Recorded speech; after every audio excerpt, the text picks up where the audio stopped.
Assalamualaikum warahmatullahi wabarakatuh. Perkenalkan, nama saya Muhammad Rifki Nur Syawal dengan nomor registrasi 15036210225.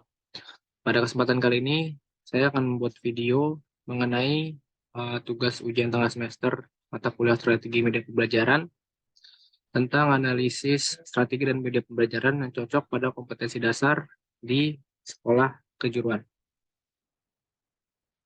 Yang pertama di sini ada daftar isi.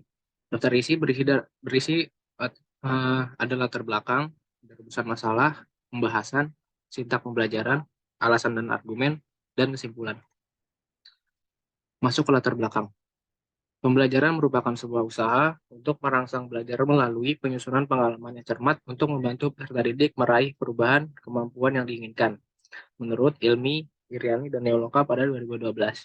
Dalam proses pembelajaran, pendidik memiliki peran yang sangat penting dan menjadi kunci keberhasilan dalam proses mengajar, di mana pendidiklah yang menyusun desain pembelajaran, melaksanakan pembelajaran, dan menilai hasil pembelajaran.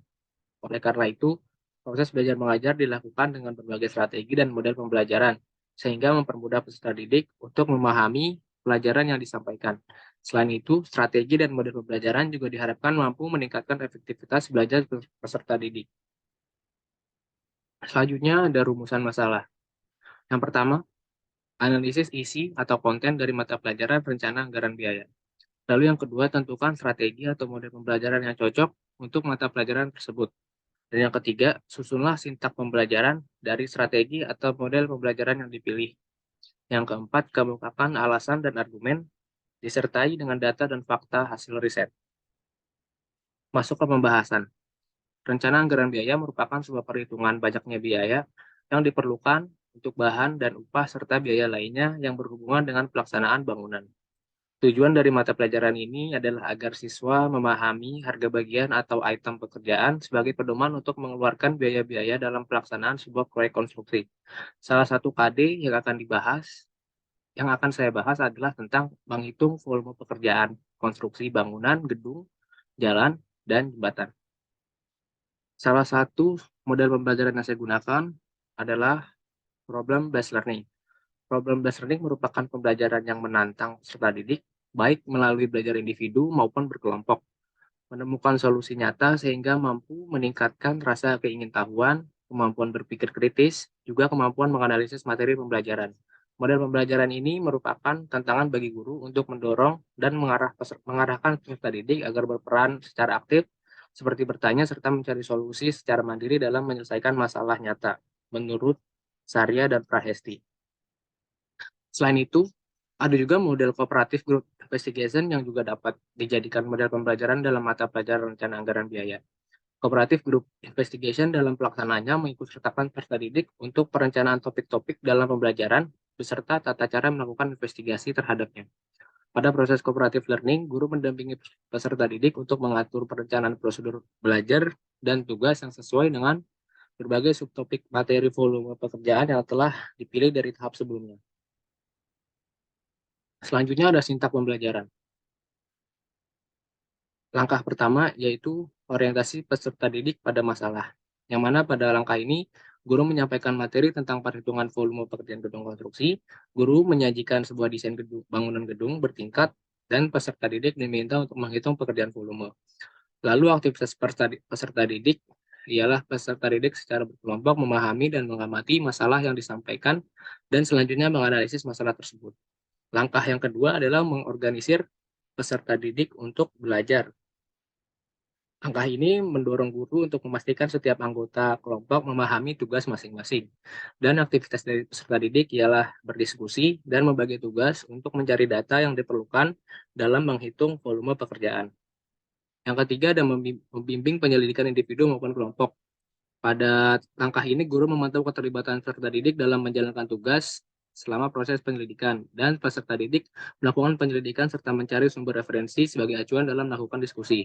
Yang keempat, ada mengembangkan dan menyajikan hasil karya. Guru membimbing pembuatan laporan hasil perhitungan volume dan peserta didik membuat laporan hasil perhitungan volume pekerjaan dalam bentuk karya. Dan yang terakhir ada menganalisis dan mengevaluasi proses pemecahan masalah. Pada tahap ini, guru melakukan penilaian terhadap hasil kerja peserta didik. Guru memberikan penghargaan dan masukan terhadap hasil kerja yang telah dibuat. Selanjutnya, peserta didik melakukan pemaparan berdasarkan hasil perhitungan volume pekerjaan yang telah didapat. Di sini ada alasan dan argumen. Pada dasarnya, pemilihan model pembelajaran yang tepat harus memperhatikan materi yang akan diajar, kemampuan peserta didik itu sendiri, dan ketersediaan media pembelajaran. Apabila semua aspek tersebut terpenuhi, maka model pembelajaran tersebut dapat digunakan dan dapat menghasilkan keberhasilan belajar. Pemilihan kedua model tersebut tentunya berlandaskan pada sifat dari mata pelajaran RAB yang berbasis proyek secara berkelompok. Berdasarkan pada data meta-analisis yang bersumber dari hasil penelitian yang relevan, serta telah divalidasi seperti sebagai berikut ini, didapatkan bahwa cooperative group investigation dan problem based learning memiliki efek size sebesar 3,5 dan 1,63, yang mana ini termasuk kategori pengaruh tinggi, sehingga kedua model pembelajaran ini dapat digunakan atau sangat baik apabila digunakan dalam mata pelajaran RAB. Model pembelajaran problem based learning memberikan pengaruh positif dalam pelaksanaan RAB. Penerapan model PBL ini akan membentuk perilaku membiasakan diri dalam memecahkan masalah, meningkatkan berpikir kritis, dan meningkatkan kemampuan peserta didik untuk aktif dan kreatif. Lalu model cooperative group investigation mampu meningkatkan keberhasilan belajar terhadap materi volume pekerjaan. Langkah awal dalam cooperative group investigation yaitu memilih topik dalam pembelajaran. Peserta didik dibagi ke dalam beberapa kelompok yang memiliki 5-6 peserta didik secara heterogen. Yang terakhir, di sini ada kesimpulan yang mana dari hasil analisis yang telah saya lakukan tentang strategi atau model pembelajaran yang cocok pada mata pelajaran rencana anggaran biaya, didapatkan ada dua model strategi pembelajaran, yaitu model problem based learning dan model cooperative group investigation. Dan juga dari hasil analisis pada meta analisis yang saya dapat dari sebuah jurnal, keadaan ini menunjukkan adanya pengaruh positif dari penerapan problem based learning dan cooperative group investigation pada hasil belajar peserta didik. Penerapan PBL dan cooperative group investigation terbukti dapat meningkatkan hasil belajar peserta didik dalam materi perhitungan volume di mata pelajaran rencana anggaran biaya. Dan juga dari sisi peserta didik, menurut saya model ini sudah sangat cocok apabila digunakan peserta didik untuk keberhasilan belajarnya dalam mata pelajaran rencana anggaran biaya ini. Sekian pemaparan yang dapat saya sampaikan. Kurang lebihnya mohon maaf. Terima kasih. Wassalamualaikum warahmatullahi wabarakatuh.